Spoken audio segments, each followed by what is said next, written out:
What's up? Aujourd'hui, je te parle d'une toupie qui date un petit peu, mais tu me l'as beaucoup demandé en commentaire. Alors la voici, la sublime Phoenix Roller.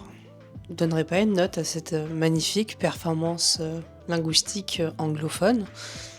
Phoenix Roller, ça fait un moment qu'elle est sortie, mais comme vous le savez, je refusais de la jouer parce que le blade était peint. Mais j'ai trouvé la solution maintenant pour tous les blades qui sont peints. À la base, elle est sortie dans une boîte de 3 toupies. Et en fait, je refusais de racheter ce pack puisqu'il était vendu quand même assez cher. Et pour moi, ce n'était pas du tout envisageable. La solution a été Zen Market. Zen Market, je vous en ai déjà parlé dans ma vidéo avec l'application japonaise. Et c'est vrai qu'aujourd'hui, je passe énormément chez eux, surtout quand il s'agit d'acheter des toupies comme celle-ci ou par exemple une Copal Drake. Donc cette toupie, c'est une toupie de type endurance et elle appartient à Burn Fujiraya que vous connaissez, c'est le propriétaire de la team Yggdrasil. Donc cette nouvelle toupie fait suite à Phoenix Wing qui était très iconique déjà pour la saison 1 et pour la saison 2 on nous a promis le retour de Phoenix avec Phoenix Rider. Personnellement, j'ai un peu de mal à comprendre ce nouveau système, j'aurais aimé que Phoenix Rudder reste une toupie d'attaque, mais ils l'ont transformée en type endurance. Elle est très bonne en termes de type endurance, mais j'aurais aimé continuer dans cette lignée que les Phoenix étaient des toupies d'attaque. Passons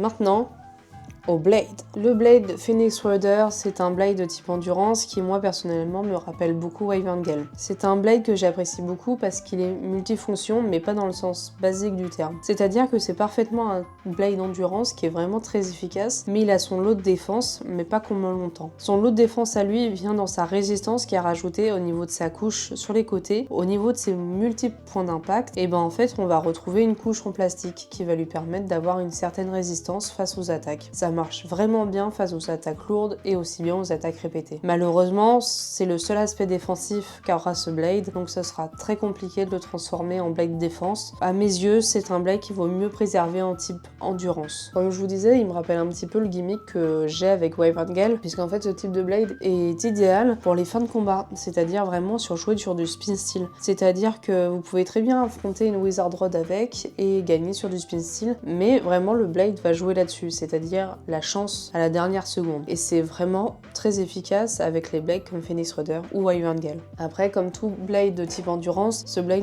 sera assez mauvais en termes d'attaque et aura malgré tout une très faible résistance. Ce qui fait que aujourd'hui dans Beyblade X, personnellement, je trouve que les toupies d'endurance et un petit peu aussi de défense, même si ça commence à aller mieux, peinent vachement comparé au type attaque qu'on nous sort. Ce qui fait que Phoenix Rider fait de son mieux. Elle a du mal malgré tout à se faire expulser dans les fosses, mais elle manque malgré tout d'un aspect un peu plus défensif, et ce qui fait que elle se fait très facilement battre au spin steel.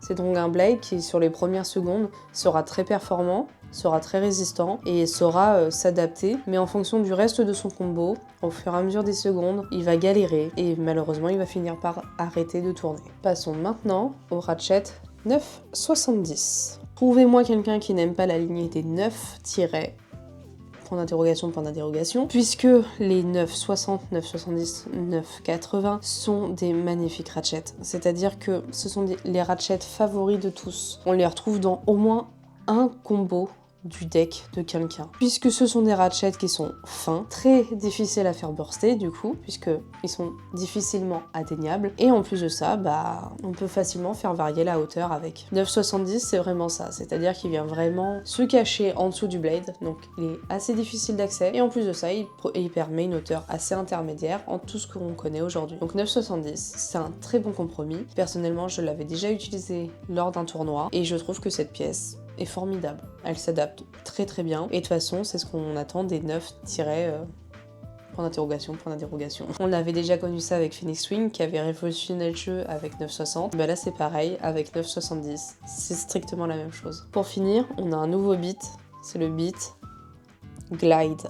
Alors Glide, personnellement, je l'apprécie pas. Je préfère être honnête, je n'apprécie pas le jeu que propose ce beat en fonction du combo qui est choisi stock à Phoenix Rider. En gros, Glide va permettre de prendre le rail de manière optimale et d'aller assez vite, même si c'est une boule au centre. On peut s'imaginer que c'est un beat endurant qui va facilement se mobiliser, ce qui est vrai, mais le problème de Glide, c'est que justement, il se mobilise beaucoup trop. À mes yeux, ce beat, faudrait pas l'utiliser comme un beat endurant, mais plus dans un beat à utiliser en système de défense mobile. je pense qu'il sera beaucoup plus performant puisqu'en termes d'endurance, il va trop facilement frotter. Je m'explique. Sur les parois autour de la bille blanche, il y a une petite coque orange et cette petite coque orange a deux côtés qui viennent un peu plus entourer cette bille et du coup frotter davantage sur le stadium. Ce qui crée un certain déséquilibre et à la fois permet une grosse mobilité à la toupie. Dans le cas de Phoenix Rudder, je trouve pas que cette mobilité soit nécessaire. Je trouve que le blade et le ratchet se suffisent à eux-mêmes et seraient plus efficaces avec une autre pièce que Glide. J'estime qu'il serait meilleur dans de la défense mobile, mais ça reste pas pour autant un mauvais beat. Alors mon avis global sur cette toupie, c'est une toupie que sincèrement je vais rajouter de suite à mon deck. J'aime énormément le blade, le ratchet je l'avais déjà utilisé lors d'un précédent tournoi, je n'avais pas du tout été déçue. Et le beat, ça me réconforte dans l'idée que je l'apprécie pas et je compte pas le jouer. Moi, je suis plutôt une joueuse de type endurance, donc Phoenix Rudder, personnellement, j'en suis profondément convaincue et je pense que ce blade peut vraiment offrir de très grosses possibilités dans le jeu. Juste c'est un blade malheureusement qui est assez oublié. Je ne sais pas pourquoi. Peut-être que c'est de manière générale, les toupies de type endurance sont malgré tout oubliées. Mais sachez une chose, c'est que si vous voulez une toupie endurance, qui est vraiment une très bonne endurance, Phoenix Rudder vaut le coup. Alors toi aussi, n'hésite pas à me dire en commentaire ce que t'as pensé de Phoenix Rudder. Est-ce que toi tu la possèdes? Est-ce que toi tu risquerais de jouer cette magnifique toupie sous prétexte qu'elle est peinte? Moi personnellement, j'ai été obligée d'attendre. J'en possède une qui est parfaitement neuve et maintenant j'en possède une pour le jeu et j'en suis profondément ravie puisque elle est super intéressante, aussi bien sur son gameplay, aussi bien sur son design. Je trouve que cette toupie est une pépite et qui pour le coup, il ne faut pas passer à côté.